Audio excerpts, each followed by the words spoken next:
साथियों, आज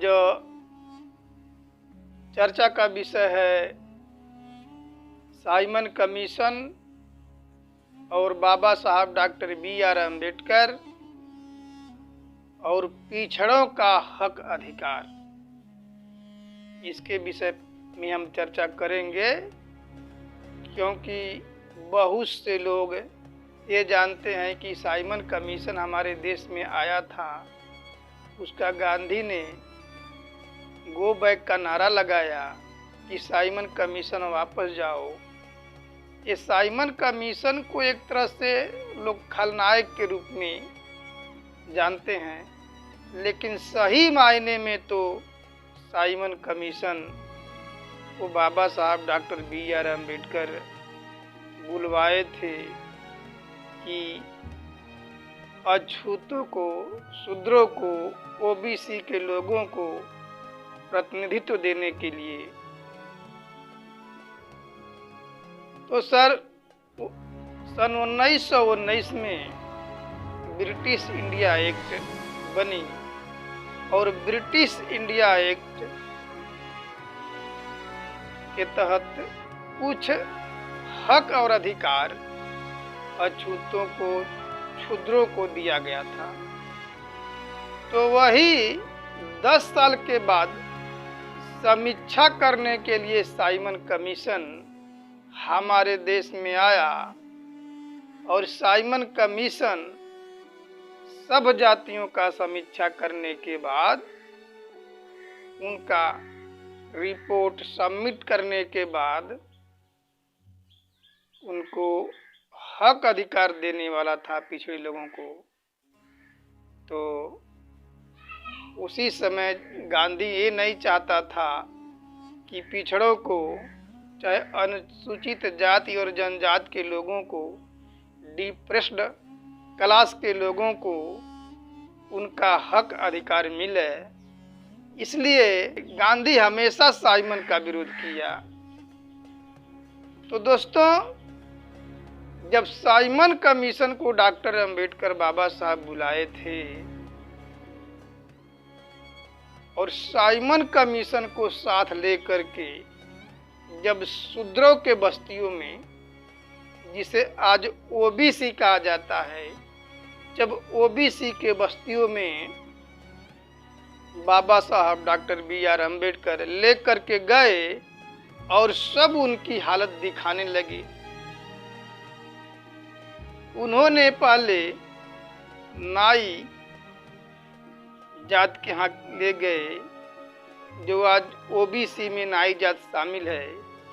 जब उनके यहाँ साइमन कमीशन जाता है तो बाबा साहब डॉक्टर बी.आर. अम्बेडकर बताए कि ये लोग नाई हैं, ये लोग बहुत पिछड़े हुए हैं, ये लोग सवर्णों का और अन्य लोगों का बाल काटते हैं। बाल काटने के बाद जो पैसा इकट्ठा होता है उससे अपना परिवार चलाते हैं। बल्कि पैसा इकट्ठा नहीं होता है, बल्कि उस समय तो जजमानी प्रथा थी। कुछ चंद्र से या किलो अनाज उनको 6 महीना पे या 1 साल पे मिलता था। गांव में लोग कहते हैं चैती कुवारी। तो कुवार में धान का कुछ जो है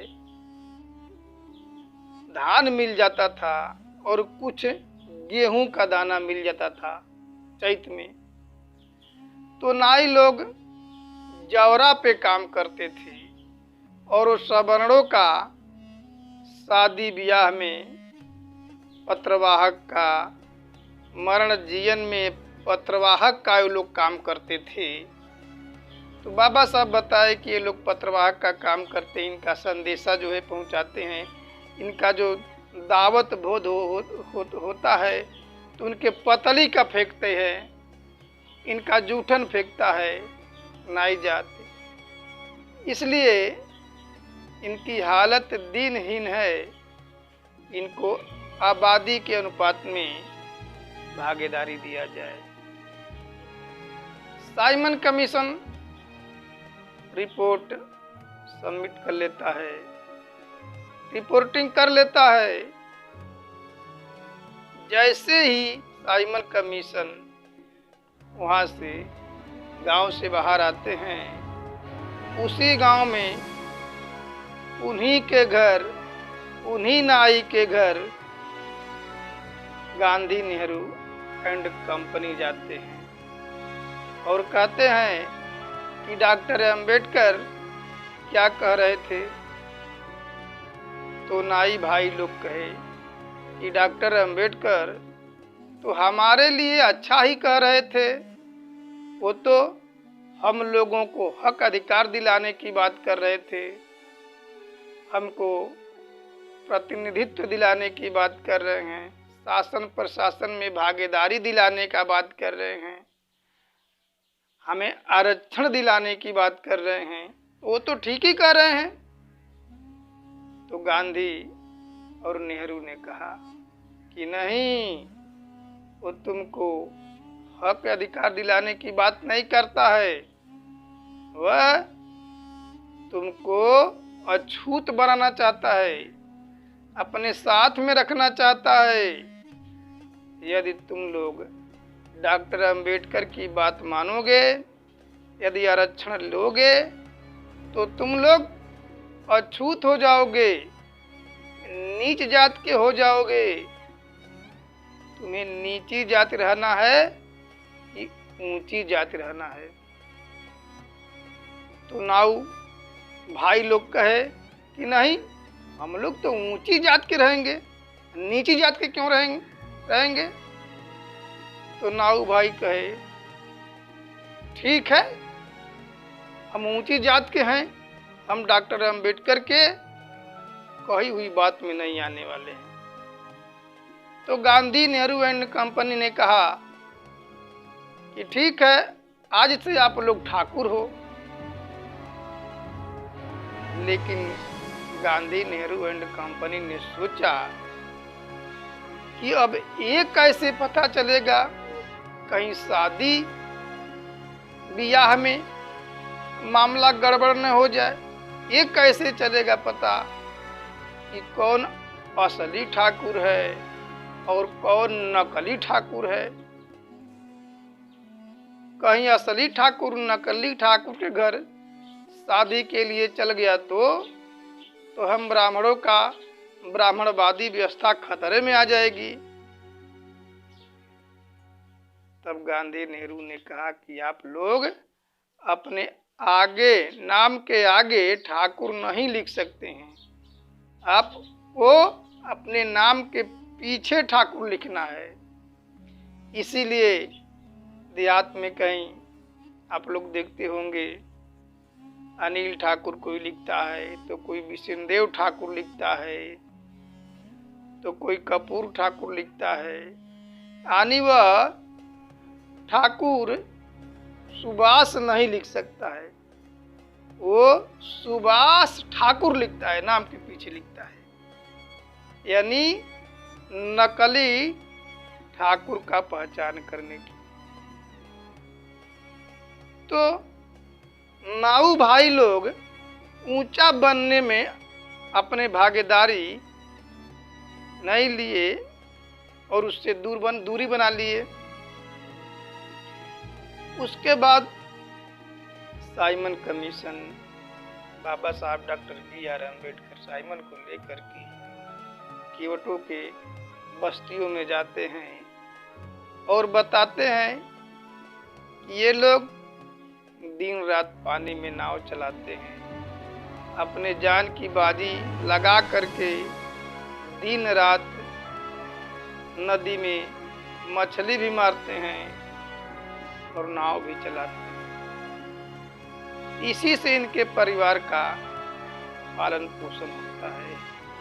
ये भी जजमानी प्रथा वाले ही हैं, इनको भी नाई खेने का, चलाने का 6 महीना में कुआरी और चैती में 5-5, 6-6 किलो जैसे ही धान गेहूं मिल जाता है, इसी से अपने परिवार का पेट पर्दा चलाते हैं। इनकी हालत तो बहुत दयनीय है। इनका रिपोर्टिंग कर लिया जाए, इनकी रिपोर्ट को सबमिट कर लिया जाए और इनकी पहचान किया जाए। पहचान करके संख्या बल के अनुपात में इनको प्रतिनिधित्व दिया जाए, भागीदारी दिया जाए, शासन प्रशासन में उचित हिस्सा बखरा दिया जाए। तो जैसे समझा करके कह करके बाबा साहब डॉक्टर अंबेडकर उनके बस्तियों से बाहर आते हैं, वैसे गांधी, नेहरू एंड पटेल और उनकी कंपनी निषादों की बस्तियों में जाती है और कहती है कि डॉक्टर अंबेडकर क्या कह रहे थे। तो निषाद भाई लोग कहते हैं डॉक्टर अंबेडकर तो हमारे लिए हक अधिकार की बात करते हैं, ठीक ही कह रहे हैं। तो वहां उन लोगों ने निषादों को भी गुमराह किया और कहा कि आप लोग तो निषाद राज के खानदान के हैं, आप डॉक्टर अंबेडकर की बात मान लेंगे तो आपको अछूत बना देगा। आप ऊंची जात रहेंगे कि नीची जात? यदि आपको नीची जात रहना है तो जाके आरक्षण लीजिए, नहीं ऊंची जात रहना है तो हमारे साथ आइए। उस समय लोग कम पढ़े लिखे थे, समझ नहीं पाते थे कि हमारा हक अधिकार क्या होता है क्या नहीं। और वो लोग ब्राह्मणों के बहकाव में आ गए और कहे कि हम ऊंची जात के रहेंगे। तब गांधी, नेहरू एंड कंपनी ने कहा कि आप तो निषाद राज के खानदान के हैं, आप लोग तो भगवान श्री राम को ही पार किए हैं। इंसान को कौन कहे, आप लोग भगवान को पार किए हैं। भगवान आपसे प्रार्थना किया है, चिरौरी मिनती किया है कि आइए हमको नाव पे बिठाइए और उस पार लगाइए। वो चिरौरी मिनती किया है, केवट राम रजाय सुपाया, पानी कठौता भर ले आवा। यानी आप लोग तो कठौता में पानी ला करके भगवान श्री राम जी का चरण भी पखारे हैं, और चरण पखार कर धो करके उसका चरण भी पिए हैं। आप तो भगवान का चरणामृत लेकर के पवित्र हो गए हैं और उसी पानी को अपने गांव में भी फेंके हैं, घर दरवाजे पे फेंके हैं, आप अपने घर को भी पवित्र कर दिए हैं। तो जो भगवान को पार करने वाला आदमी है, इंसान है, वो नीची कैसे हो सकता है? वो नीची जाति का नहीं हो सकता है। आज से आप लोग निषाद राज हैं। तब उसी दिन से लोग केवट भाई निषाद राज हो गए। उसी प्रकार से लोहारों के घर गए, वहां लोग गुमराह किए कि आप तो विश्वकर्मा, भगवान विश्वकर्मा खानदान से है। यादवों के घर गए तो वहां जा करके लोग गुमराह किए कि आप तो भगवान श्री कृष्ण के खानदान के हैं, आप जदुवंशी हैं। इसी प्रकार से भर राजभर के घर गए तो ब्राह्मणों ने इनको गुमराह किया कि आप तो सुहेल देव राजा के खानदान के हैं। इसी प्रकार से मौर्य के घर गए तो वहां कहे कि आप तो चंद्रगुप्त मौर्य के, अशोक सम्राट के खानदान के हैं, आप लोग ऊंची जात के हैं। यानी इसी तरह से सभी पिछड़े जातियों को इन ब्राह्मणों ने, गांधी, नेहरू, पटेल की कंपनी ने गुमराह कर दिया। लेकिन बाबा साहब डॉक्टर BR अम्बेडकर ने कहा कि नहीं, आज ये लोग पढ़े लिखे नहीं हैं, ये लोग समझ नहीं रहे हैं, इसलिए इस प्रकार की बात कर रहे हैं। लेकिन कल ये लोग पढ़ेंगे, लिखेंगे, समझेंगे तो उस दिन अपना हक अधिकार मांगेंगे। तो बाबा साहब डॉक्टर BR अम्बेडकर ने कहा, और कहा नहीं डाला, संविधान में अनुच्छेद 340 डाला, और 340 डालने के कारण ही हमारे देश में पिछड़े आयोग काका कालेलकर बना था, फिर मंडल आयोग बना। उसके बाद जो है कि 16 नवंबर 1992 को 27% आरक्षण मिला ओबीसी को क्रीमी लेयर के साथ। देखिए, इतिहास में ओबीसी के साथ तो धोखा ही किया कि साइमन कमीशन आओ वापस जाओ, साइमन कमीशन वापस जाओ। गांधी ने नारा लगाया और पिछड़े के लोग भी नहीं समझ पाए, वे भी उनके हाँ में हाँ मिलाते चले गए। अंधों में कनवा राजा। अरे ओबीसी की जनता पूरी अंधी थी। ये साले थोड़ा सा लोग चालाक थे, पढ़े लिखे थे, पूरे जनता को गुमराह कर दिए। अंधे में कनवा राजा थे और पिछड़ी जात के लोग भी गुमराह हो गए। तो आज बाबा साहब डॉक्टर अंबेडकर की देन है कि 27% आरक्षण मिल रहा है। लेकिन संविधान में तो एडिक्वेट रिप्रेजेंटेशन है, आबादी के अनुपात में भागीदारी का सिद्धांत है। 52% मिलना चाहिए, लेकिन ये तो केवल 27% दिए हैं, यानी आज भी धोखा कर रहे हैं।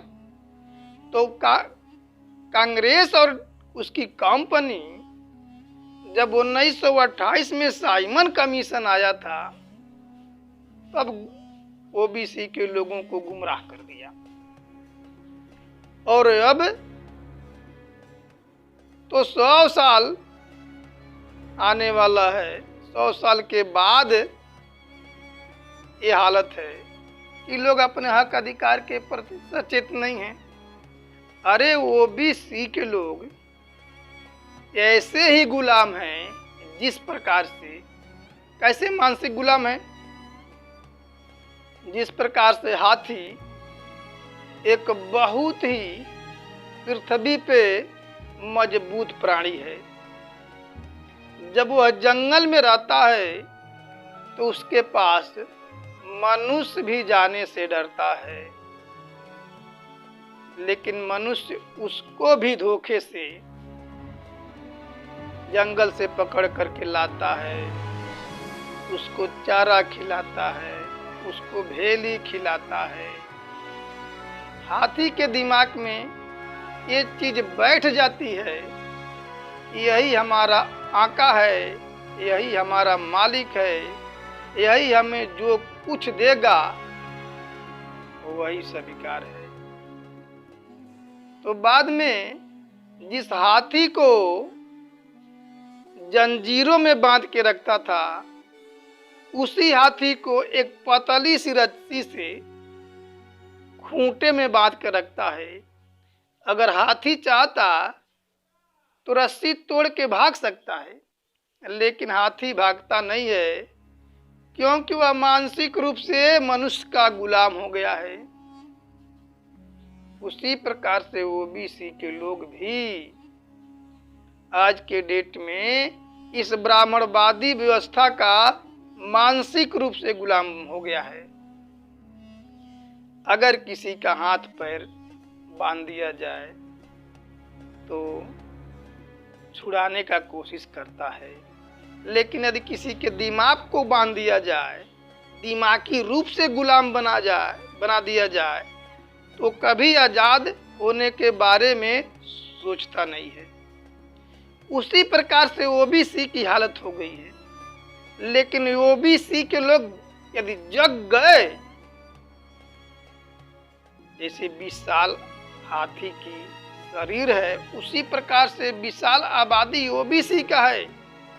तो जिस प्रकार से हाथी अपने पीठ पे सबको बैठा लेती है, उसी दिन ओबीसी के लोग भी अपने कंधों पे, पीठ पे एससी एसटी ओबीसी के लोगों को बैठा करके आंदोलन करेंगे और देश में एक नई क्रांति आएगी।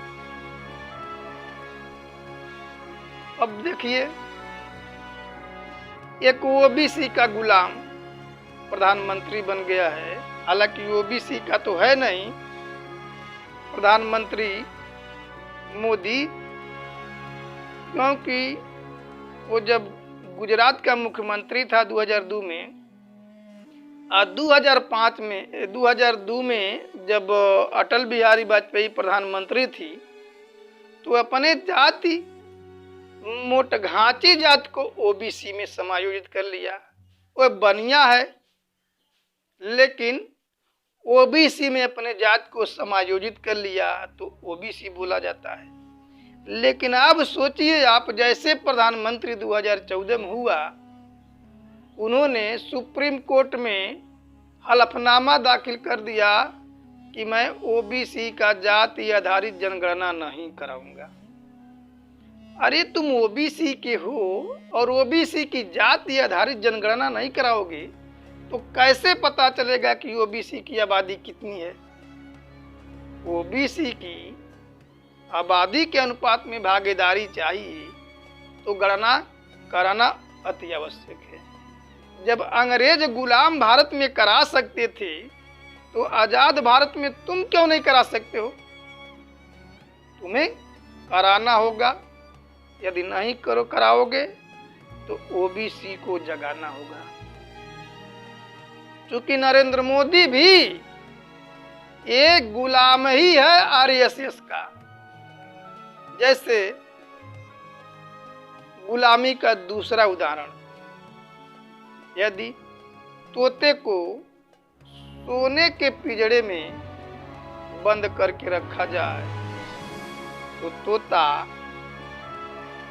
गुलाम है। यदि वो तोता को छोड़ दिया जाए, अगर छुट्टा है वो जंगल में है, अगर सूखी डाल पे भी बैठा है तब भी वो आजाद है। लेकिन शिकारी तोते को जंगल से पकड़ करके लाता है, शिकारी से मनुष्य उसको खरीद करके लाता है, उसको पिंजड़े में बंद करता है, उसको दूध खिलाता है, उसको लड्डू खिलाता है, उसको मलाई भी खिलाता है। तो तोते को ही लगता है यही हमारा आका है, यही हमारा मालिक है, यही हमें जो कुछ देगा वही मंजूर है। तो बाद में यदि वह उस तोते को छोड़ देता है तब भी तोता उड़ता नहीं है, क्योंकि वो तोता उड़ने वाला नहीं होता है। फिर यदि उड़ भी जाता है खुदा न खास्ते तो पुनः आग करके उसी में बैठ जाता है पिंजड़े में और कुंडी भी अपने से बंद कर लेता है। फिर मनुष्य धीरे धीरे अपनी बात उसे सिखाता है। मनुष्य कहता है कि पट्टू कहा राम राम, तो पट्टू कहता है राम राम। फिर कहता है पट्टू कहा सीता राम, तो पट्टू कहता है सीता राम। उसी प्रकार से रट्टू तोते के जैसा नरेंद्र मोदी भी अपनी बात नहीं बोलता है, बल्कि आरएसएस की बात बोलता है जो उसकी माता है। और ओबीसी के समाज के लोग जो अंधभक्त हुए हैं वो भी उन्हीं की भाषा बोलते हैं। तो ओबीसी के लोग जो है कि मानसिक रूप से गुलाम हो चुके हैं। इन लोगों को जगाने की आवश्यकता है। साइमन के समय आपके साथ धोखा हुआ, काका कलेलकर आयोग आया तब धोखा हुआ, मंडल आयोग आया तब धोखा हुआ। अब जाति आधारित जनगणना कराने वाले हैं। इसमें आप लोगों को आंदोलन में तन मन धन से साथ देना होगा।